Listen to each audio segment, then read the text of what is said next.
Welcome to Halo 3 ODST, the newest game in the Halo series. We're going in hard! But this time, Master Chief isn't here to save the day. You're a human soldier, but not just any soldier. You're an orbital drop shock trooper, an ODST. ODSTs drop behind enemy lines, from miles above the surface of a planet. In this short, we follow the journey of one soldier, Tarkov, from the moment he is inspired to become a soldier, through his coming of age on the battlefield, and as he becomes a leader. Our story begins with a military funeral.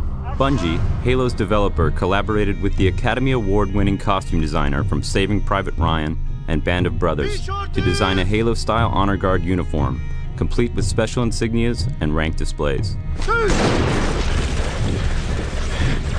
Legacy. The studio behind movie villains like the Alien and Terminator used 3D models created by Bungie to create accurate replicas of the same weapons, armor, and enemies that appear in the game, down to the smallest detail. We had about 30 people working on this for about 2 weeks to go from digital files to full wearable costumes, which was a tremendous effort. Fortunately, we got some help from Bungie. They gave us some files, and from those digital files, we were able to rapid prototype. Included was the game's newest weapon, the silenced submachine gun. They also created the special ODST armor from the shiny new version right off their assembly line to the battle-scarred version worn by the characters in the short.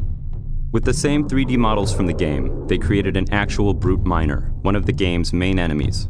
Its facial expressions were controlled by tiny motors linked to a remote control. The brute even has its signature spike rifle. Paratroopers today use parachutes, but 500 years from now, the parachute has been replaced by a drop pod. Drop pod is a single-man method of insertion, so you can think of it almost as a manned bomb.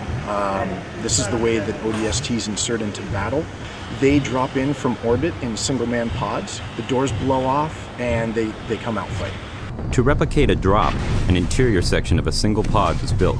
Then the visual effects artists at Asylum created a dizzying freefall view and comped in view screens to show other ODSTs and the pod's various gauges and controls.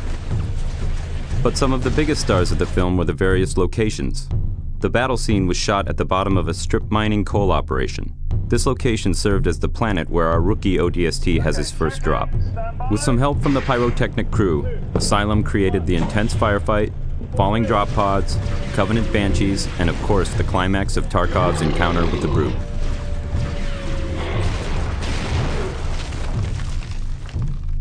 For the funeral, a military cemetery was created inside the cooling tower of an active nuclear power plant. Just outside the tower, a mud pit, an obstacle wall, and a razor wire course were created to simulate ODST training. Our drill instructors, actual Hungarian Special Forces soldiers, fired blanks as the recruits crawled through the razor wire. Finally, the shoot moved to an abandoned Soviet aluminum refinery. This is the location of the final Battle Cross memorial scene. Tarkov, now older, pays his last respects to a fallen squad mate, then leads his young soldiers into battle once again.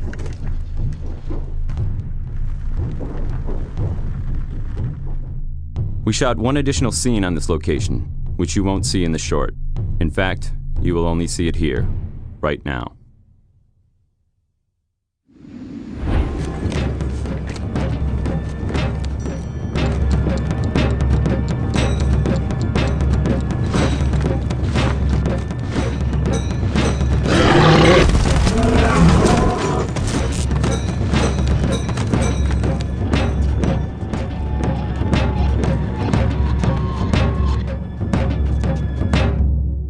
The ODST. Join them and drop into hell. We're going in hard! Feet first.